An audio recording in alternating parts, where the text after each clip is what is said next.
Kanalıma hoş geldiniz. Bugün sizlere sonbaharda orkideleri yeniden canlandırabilme yöntemlerinden bahsedeceğim.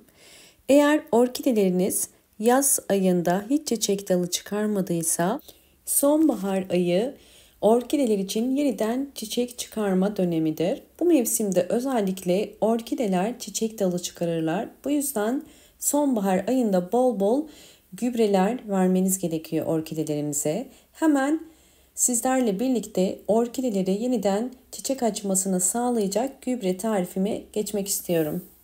Orkideler için çok fayda sağlayan yumurta kabuklarını kullanacağız bugün. Yumurta kabuklarında bol miktarda kalsiyum var bildiğiniz üzere. Bu yüzden orkide bakımında sık sık kullanıyorum. Yapmanız gereken yumurtanın kabuk içerisini iyice yıkamanız gerekiyor. Jelimsi kısmının kalmaması gerekiyor. Kabuk içerisindeki yapışkanlar gittikten sonra daha sonra bunları kurutup benim yaptığım gibi bir şişenin içerisinde saklayabilirsiniz. Ve ihtiyaç oldukça da orkidelerinize ya da evdeki diğer çiçeklerinize kullanabilirsiniz. Bu yumurta kabuklarını isterseniz güneşte ya da isterseniz fırında 200 derecede sadece 10 dakikada kurutabilirsiniz. Çünkü yumurta kabuklarını toz haline getireceğiz.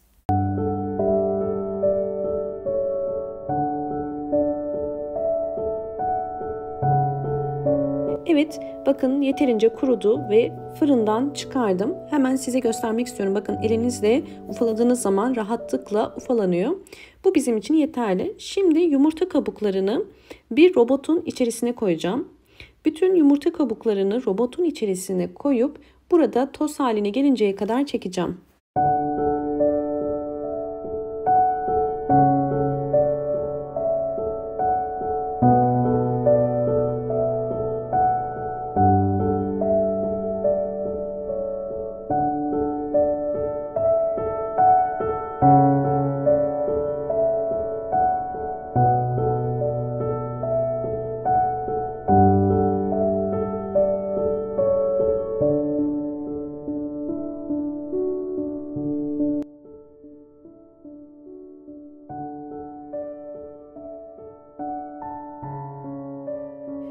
Evet, yumurta kabuğundan hazırladığımız yumurta tozu hazır. Özellikle yumurta kabuklarını bu şekilde toz haline getirdiğiniz zaman hızlı bir şekilde çiçeklere kalsiyum artışı sağlayacaktır. Normal yumurta suyundan daha da hızlı çiçeklerinizin kalsiyum ihtiyacını sağlar. Böylelikle çiçekleriniz daha hızlı büyür.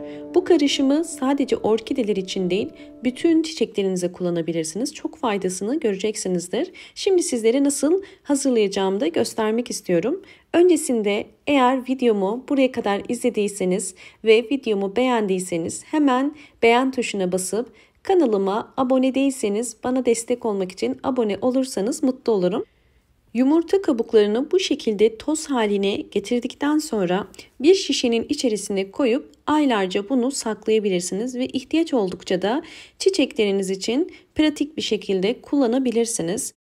Evet, bir tatlı kaşığı kadar yumurta kabuğu tozunu su bardağının içerisine koyun ve üzerine 200 milim su koyacağım. Bardak biraz büyük. Ben sadece 200 milimlik kadar su koyuyorum bakın.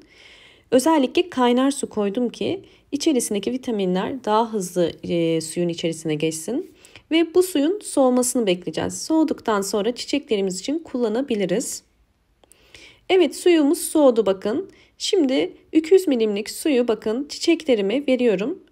Her bir çiçek için 5 yemek kaşığı kadar idealdir. Daha fazlasını vermenize gerek yok.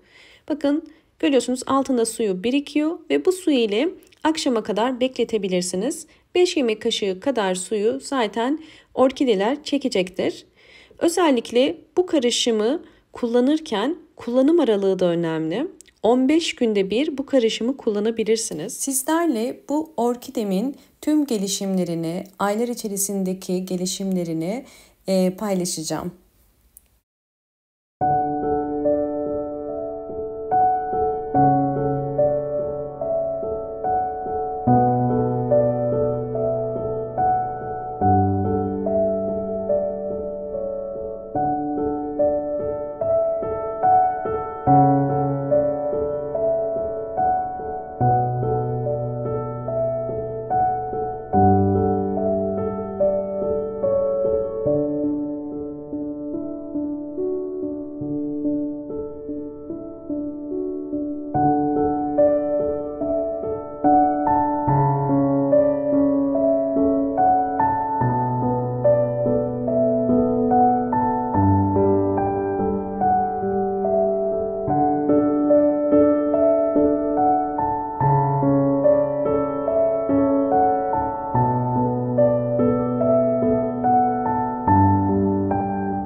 Evet, sonuçları sizlerle paylaştım. Şimdi ikinci metoda geçelim.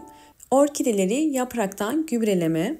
Kalsiyum birçok yaprak hastalığının hızlı bir şekilde iyileşmesine yardımcı olur. Eğer mantar gibi bir hastalık değilse bu tarz yaprak hastalıklarında yapraktan gübre niyetine bakın, hem üstten hem de alttan sıkarak orkidenize iyileşmesini hızlandırabilirsiniz. Bu işlemi haftada bir kere uygulayabilirsiniz. Sadece yapraktan gübreleme işlemini. Bu işlemden sonra bol ışık alan bir pencere kenarına koymanız gerekiyor ve hafif havalandırmanıza da katkı sağlayacaktır.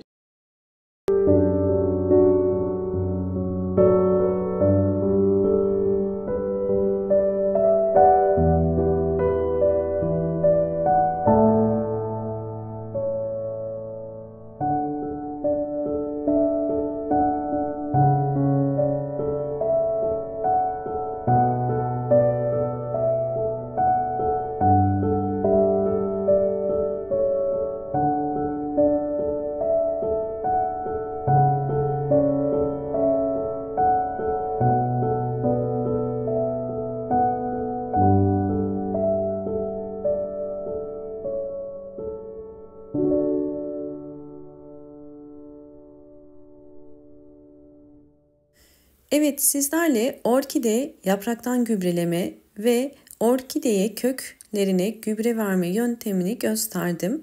Umarım bu anlattığım tüm püf noktalar sizler için faydalı olmuştur. Videomu buraya kadar izlediyseniz ve kanalıma halen abone değilseniz abone olarak bana destek verebilirsiniz. Videomu buraya kadar izlediğiniz için teşekkür ederim.